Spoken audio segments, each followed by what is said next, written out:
High, আমি Priyanka's cooking passion চ্যানেলে তোমাদের সবাইকে স্বাগত। একবার যদি এইভাবে টমেটোর আচার বানাও তাহলে সবাই রেসিপি চাইবে।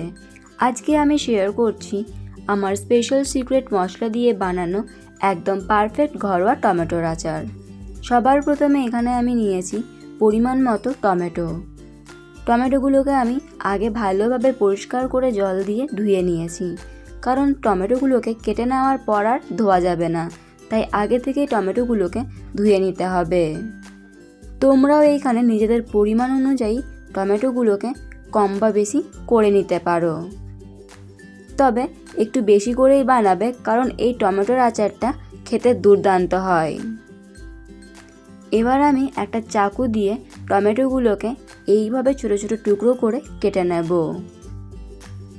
টমেটোর আচার বানানোর জন্য কিন্তু টমেটোগুলোকে একটু ছোট ছোট করে কেটে নিতে হবে, আর একটু পাকা দেখে টমেটোগুলোকে নেওয়ার চেষ্টা করবে, কারণ পাকা টমেটো দিয়ে যদি আচারটা বানানো হয় তাহলে টমেটোর আচারটা খেতে বেশি ভালো লাগবে। আমি এভাবেই সমস্ত টমেটোগুলোকে ছোট ছোট টুকরো করে কেটে নেব, তারপর ফিরে আসছি।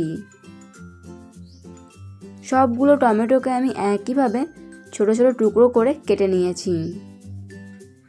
এবার আমি গ্যাসের মধ্যে কড়াই বসিয়ে দিয়েছি। বানিয়ে নেব সিক্রেট মশলাটা।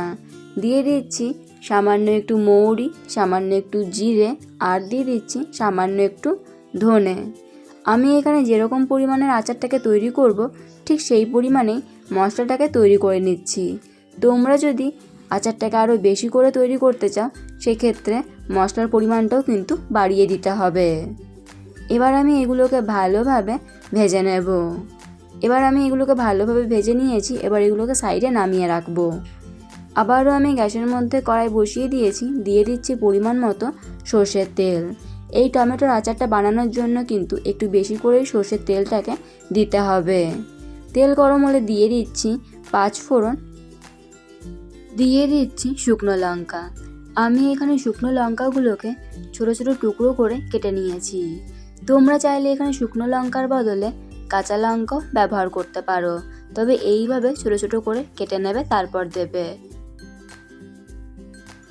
এবার আমি এর মধ্যে দিয়ে দিলাম আগে থেকে কেটে রাখা টমেটোগুলোকে, আর দিয়ে দিচ্ছি পরিমাণ মতো লবণ। এই সময় যদি লবণটা দিয়ে দেওয়া হয় তাহলে টমেটোগুলো খুব তাড়াতাড়ি সেদ্ধও হয়ে যাবে, আর লবণ থেকে যে জলটা বার হবে সেই জলেই কিন্তু টমেটোগুলো ভালোভাবে সেদ্ধ হয়ে যাবে। আর আমি দিয়ে দিলাম সামান্য একটু হলুদ গুঁড়ো, সামান্য একটু লাল লঙ্কার গুঁড়ো। এবার গ্যাসের ফ্লেমটাকে মিডিয়ামে রেখে এটাকে নাড়াচাড়া করে নিতে হবে। প্রায় 3 থেকে 4 মিনিট ধরে নাড়াচাড়া করতে করতে দেখবে খুব সুন্দর কিন্তু টমেটোগুলো গলে যাচ্ছে, আর টমেটোর যে কাঁচা গন্ধটা থাকে সেই কাঁচা গন্ধটাও চলে যাবে। ওইদিকে টমেটোগুলো সেদ্ধ হোক, এইদিকে আমি মশলাটাকে বেটে নিই। তোমরা চাইলে কিন্তু শিলনোড়াতেও এই মশলাটাকে গুঁড়ো করে নিতে পারো, তবে একটু দানা দানা রেখেই কিন্তু মশলাটাকে গুঁড়ো করে নিতে হবে।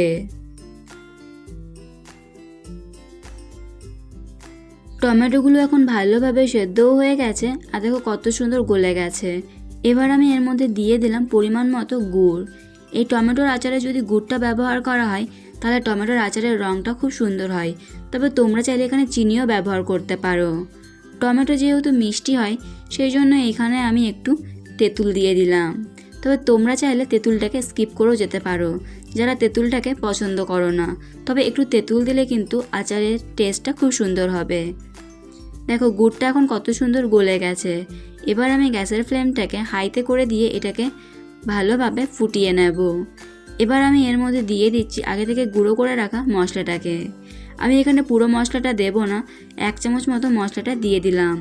তোমরা যদি টমেটোর আচারটাকে আরেকটু বেশি করে তৈরি করো সেক্ষেত্রে কিন্তু আরেকটু বেশি মশলাটাকে দিয়ে দেবে। এবার সব কিছুকে ভালোভাবে মিশিয়ে নেব।